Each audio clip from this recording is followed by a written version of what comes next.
Yang pertama akan kita bahas adalah kardinalitas himpunan.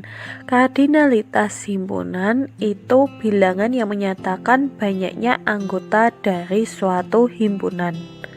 Biasanya dinotasikan dengan N kecil dan dilanjutkan dengan huruf himpunannya, nama himpunannya.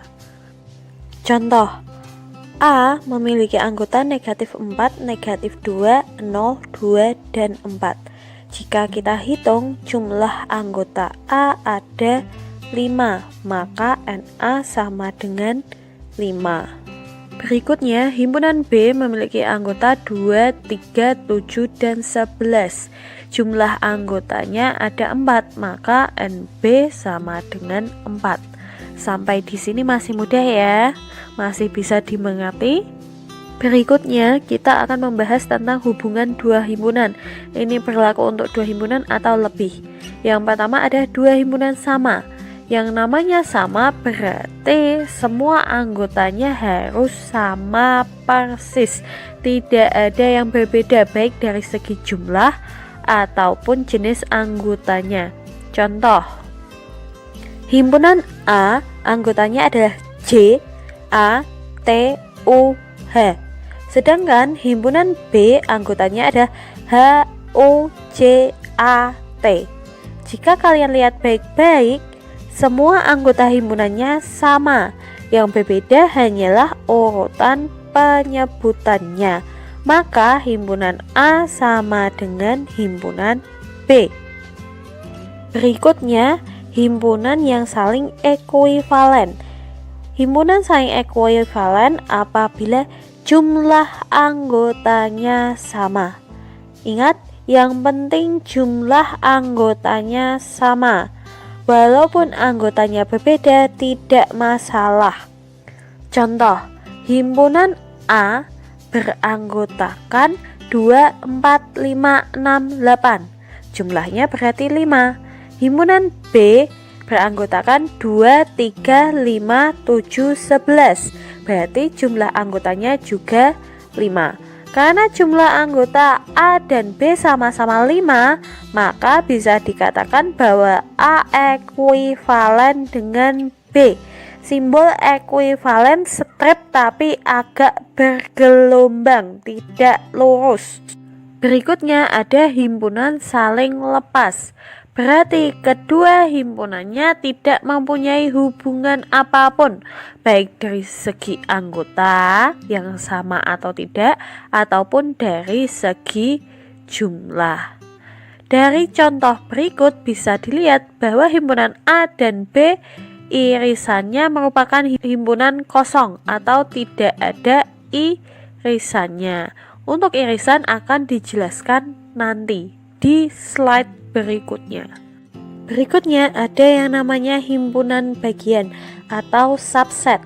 Merupakan himpunan yang seluruh anggotanya, jadi semuanya ya, itu adalah anggota dari himpunan yang lain juga. Contoh, himpunan A memiliki anggota X sedemikian hingga X kurang dari 5, X elemen bilangan bulat positif. Siapakah X ini? Berarti ada 1, 2, 3, 4. Himpunan B memiliki anggota Y sedemikian hingga Y lebih dari negatif 5 kurang dari 5. X elemen bulat. Siapa saja? Ada negatif 4, negatif 3, negatif 2, negatif 1, 0, 1, 2, 3, 4. Jika kita gambarkan ke diagram Venn, maka seperti berikut. Kita gambarkan dulu A dengan anggotanya, kemudian B dengan anggotanya. Ingat, anggota yang sudah tertulis di A tidak ditulis kembali pada B, sehingga A merupakan himpunan bagian dari B, karena himpunan A gambarnya di dalam himpunan B. Lambangnya seperti huruf C, cuma lebih pipih.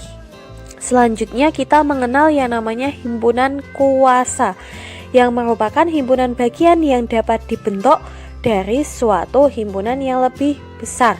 Contohnya, Siswa SMP ITI Zatul Islam diminta mengikuti lomba kompetensi sains nasional. Siswa yang diminta adalah Nining dan Nanang. Bagaimanakah formasi yang mungkin dikirimkan oleh pihak SMP ITI Zatul Islam? Nah, dari Nining dan Nanang ini kita tahu bahwa siswa yang diminta itu ada 2 orang. Di sini kita boleh mengirimkan formasi seperti apa saja. Misal, formasi yang pertama adalah dua-duanya dikirimkan, Nining sama Nanang. Formasi yang kedua adalah cuma Nining yang kita kirimkan. Sedangkan formasi yang ketiga cuma Nanang yang kita kirimkan karena tidak ada ketentuan berapa harus mengirim. Berarti kita juga boleh tidak mengirimkan siapapun. Sehingga formasi yang mungkin itu ada 4. Inilah yang namanya himpunan kuasa, yaitu himpunan bagian yang dapat terbentuk. Ada lagi contoh yang kedua. Ipah mendapatkan kupon hadiah dari Shopee. Kupon tersebut merupakan undian untuk mendapatkan emas, uang, ataupun koin. Kemungkinan hadiah apa yang bisa didapatkan Ipah? Di sini Ipah punya kesempatan dapat emas, uang, dan koin. Jadi jumlahnya ada 3 hadiah. Boleh 3-3-nya mendapatkan, kan kita tidak ada yang tahu. Bisa juga hanya 2 yang bisa didapatkan Ipah. Bisa juga cuma 1. Bisa juga Ipah tidak mendapatkan apapun.